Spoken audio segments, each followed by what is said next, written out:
좋아요, 구독! 네, 요즘에 유상증자 이슈가 속속들이 나오고 있죠. CJ, CGV에 이어서 SK이노베이션까지 유상증자를 하겠다는 공시를 내놨습니다.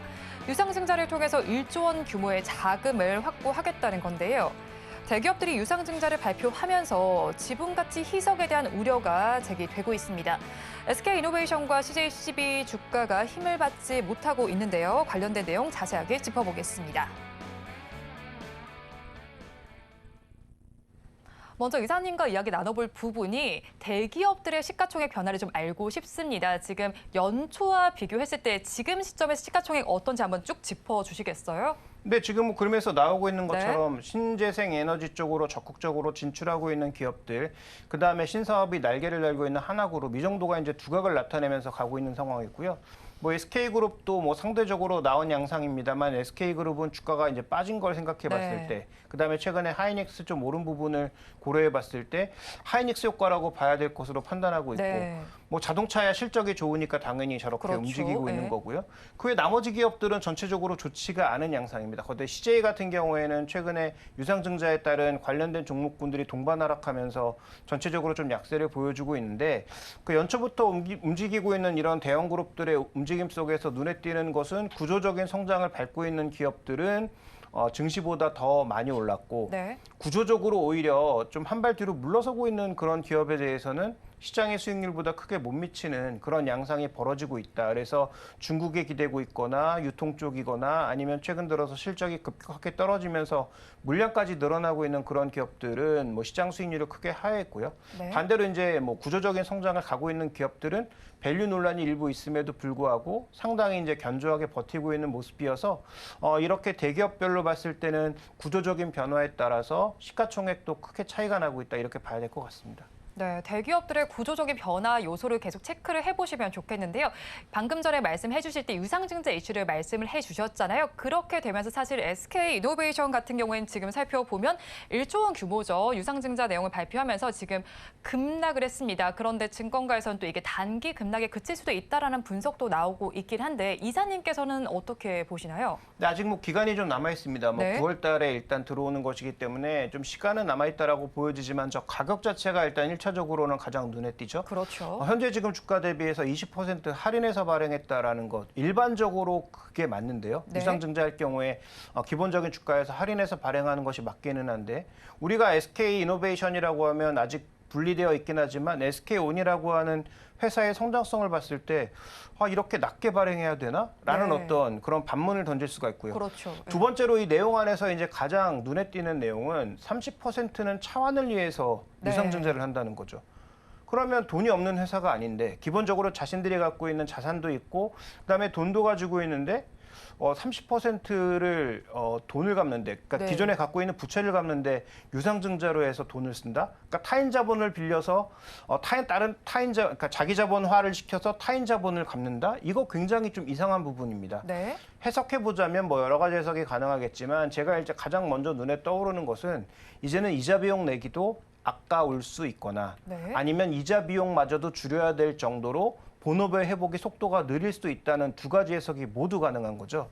그러면 저는 후자 쪽에 좀 더 무게를 두고 있고, SK이노베이션이 갖고 있는 두 가지 주축 사업, 정유 사업도 그렇고 석유화학 사업도 그렇고 그다음에 지금 배터리 사업도 아주 빠른 속도로 이익을 크게 내지는 못하고 있는 국면이기 때문에, 그러면 비용단에서 줄일 수 있는 부분은 최대한 줄여야 되는 상황이라는 거죠.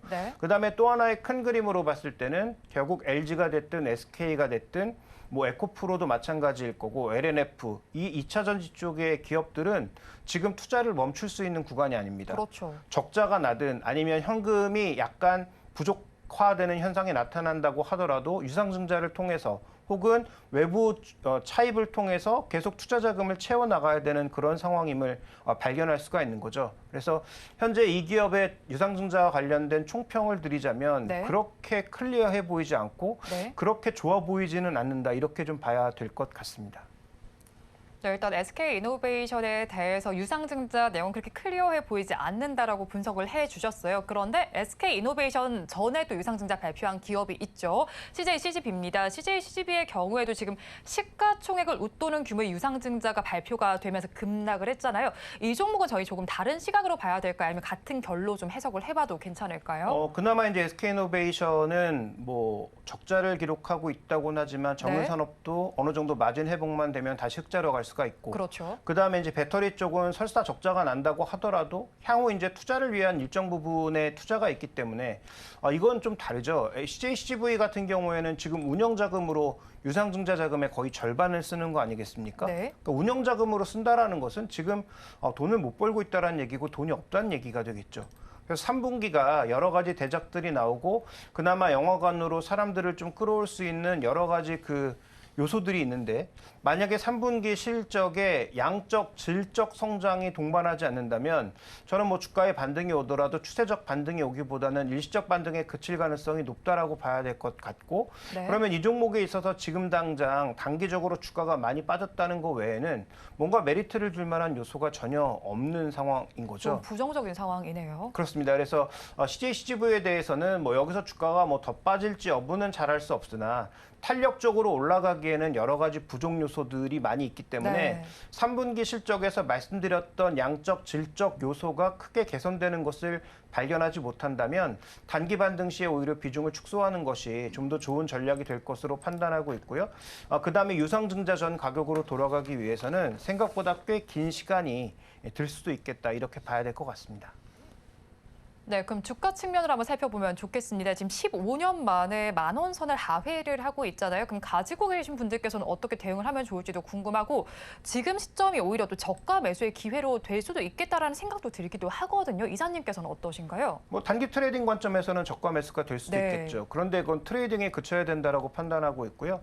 그다음에 이제 밸류라고 하는 것은 그 회사의 구조적인 흐름이 바뀌게 되면 자연스럽게 내려오게 되는 겁니다. 그렇죠. 그래서 앞으로는 10,000원 선이 뭐 저항선으로 바뀔 가능성도 전혀 배제할 수가 없기 때문에, 네. 물론 지금 뭐 10,000원에서 그렇게 큰 가격이 떨어져 있지 않아서 언제든지 돌파할 수 있지만, 만약에 10,000원권을 넘었다가 계속 거기서 밀려 내려오는 것이 반복되게 되면 그게 네. 나중에 중요한 저항선으로 그럴 수 있겠네요. 바뀔 수 있거든요. 그래서 그런 관점에서 이 종목에 대해서는 저는 이제 뭐 뒤늦게 뭐 이렇게 급락이 나온 이후에 추격 매도하는 것도 별로 좋은 전략이라고 생각하지는 않는데, 네. 다만 중요한 것은 여기서 신규 매수를 고민한다든지 아니면 추가 매수를 고민하는 것은 적절하지 않다는 걸 말씀드리고 싶은 거죠. 그래서 기존에 보유하신 분들은 반등을 이용해서 좀 비중을 줄이실 것을 말씀드리고 싶고요. 그다음에 이 종목이 만약에 3분기, 4분기에도 말씀드렸던 양적, 질적 회복이 없다면 네. 그러면 주가의 전반적인 레벨은 낮아질 수밖에 없습니다. 그래서 저는 OTT보다는 사람들이 왜 극장으로 안 가고 있는지에 대한 고찰이 좀 더 필요하다. 근데 그렇겠네요. 그것이 네. OTT 때문만은 아닌 것 같다. 뭐 가격적인 요소도 있을 그렇죠. 거고, 많이 비싸졌잖아요. 그렇죠. 여러 가지 요소들이 복합적으로 작용하고 있기 때문에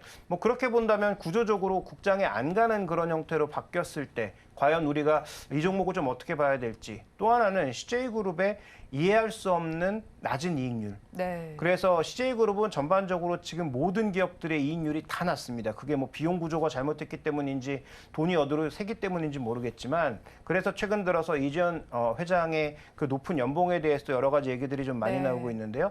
그런 비용 구조를 바꾸는 구조적 이 해결이 나오지 않는 이상 이 종목에 대해서는 적어도 신규 투자, 추가 투자는 자제하시는 게 저는 좋다라고 보고 있습니다. 네, CJCGV 같은 경우에는 가지고 계신 분들께서는 일단 반등을 이용해서 정리해보는 것을 추천해 주셨고, 신규 접근도 조금 조심스럽게 말씀을 해주셨습니다. 그렇다면 오늘 풍력 관련된 내용도 다뤄봤고요. 또 대기업들의 유상증자 이슈도 다뤄봤는데요.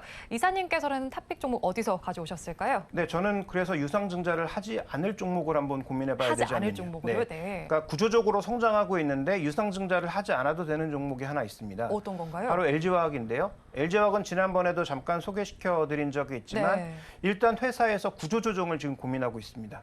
지금 돈을 못 벌고 있는 게 아닌데 네. 구조적으로 지금 안 좋아지고 있는 사업을 더 줄여서 성장하는 산업 쪽으로 더 이동하려고 하는 그런 적극적인 행보를 보여주고 있죠. 이게 일단 긍정적인 요소고요. 네. 아직까지 확실해지진 않았습니다만 지난번에 LG 에너지 솔루션의 주가가 떨어질 때 가장 중요한 이슈가 2% 정도 지분 판다는 얘기가 나오면서 주가가 떨어졌죠. 네. 근데 저는 뭐 이게 상장할 때부터 주장했던 내용입니다만 LG 디스플레이의 지난 10년간의 그 눈물의 역사를 아신다면 LG화학이 그 전체 투자자들한테 욕을 먹으면서 억지로 LG 에너지솔루션을 상장할 이유는 저는 분명하다. 네. LG 디스플레이가 10년간 투자를 하면서 유상증자도 하고 여기저기서 돈 빌리면서 중국과의 경쟁 과정에서 계속 주가가 밀릴 수밖에 없었던 눈물의 역사가 있거든요. 네. 그거를 다시 밟지 않기 위해서 충분한 투자금을 마련하기 위해서 전체적으로 욕을 그렇게 먹으면서도 결국은 분리 상장을 했다는 거죠. 그렇죠. 물적 분할을 했다는 거죠.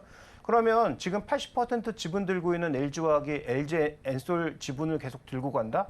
말도 안 되는 얘기고요. 그다음에 LG화학 쪽에서 당분간 지분 안 팔겠다는 얘기는 그냥 거짓말이라고 생각하시면 됩니다. 네. 자신들이 돈이 필요할 때는 언제든지 LG에너지솔루션의 지분을 줄여서 투자금을 마련할 수 있는 회사라고 판단하고 있고요.